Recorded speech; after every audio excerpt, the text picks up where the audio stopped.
السلام علیکم ورحمت الله وبرکاتہ. زما محترم او عزتمندو، آیا تاسو غواړئ چې جنت ته داخل شئ؟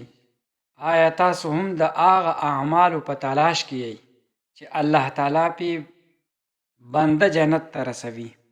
نن به زه تاسو ته داسې 3 اعمال بیان کم. کول یې ډېر آسان دي خو اجر یې ډېر زیات دی. دغه اعمال انسان جنت ته رسوي. جنت د الله تعالی ډېر لوی نعمت دی. جنت د راحت ځای دی. جنت د غم، درد او د پریشانو نه پاک ځای دی. قرآن کریم کې الله فرمایي فلا تعلم نفس ما اخفی لهم.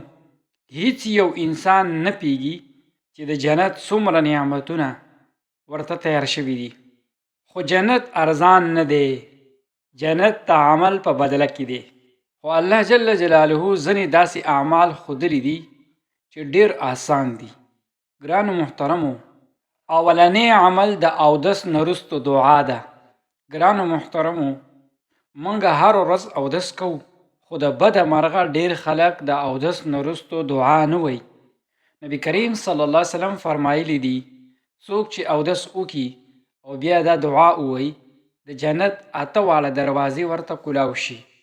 دعا دا ده: اشهد ان لا اله الا الله وحده لا شریک له واشهد ان محمدا عبده ورسوله.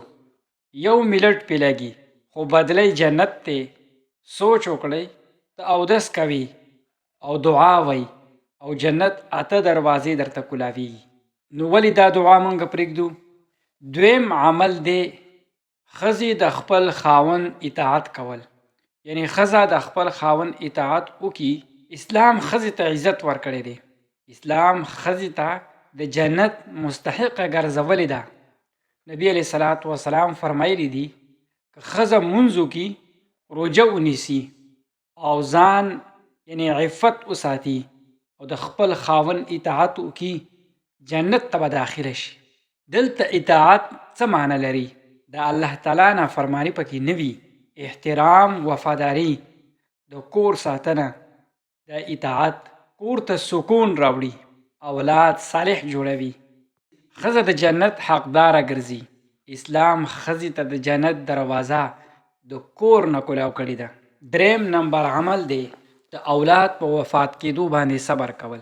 زما محترمو عزتمندو، اولاد مرګ ټول نه لویه پریشانی ده.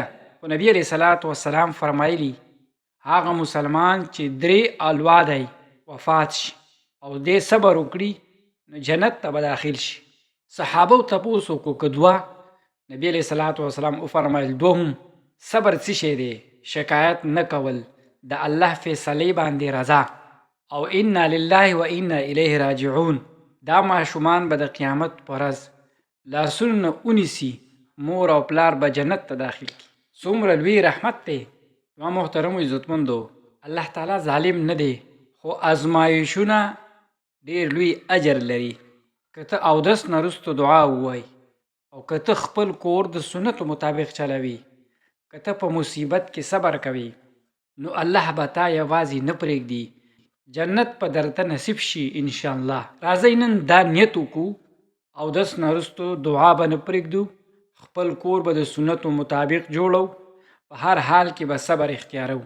ای الله موږ ته د جنت اعمال را زده کړه او موږ ته پې عمل کول آسان کړه او جنت الفردوس هم نصیب کړه. آمین یا رب العالمین.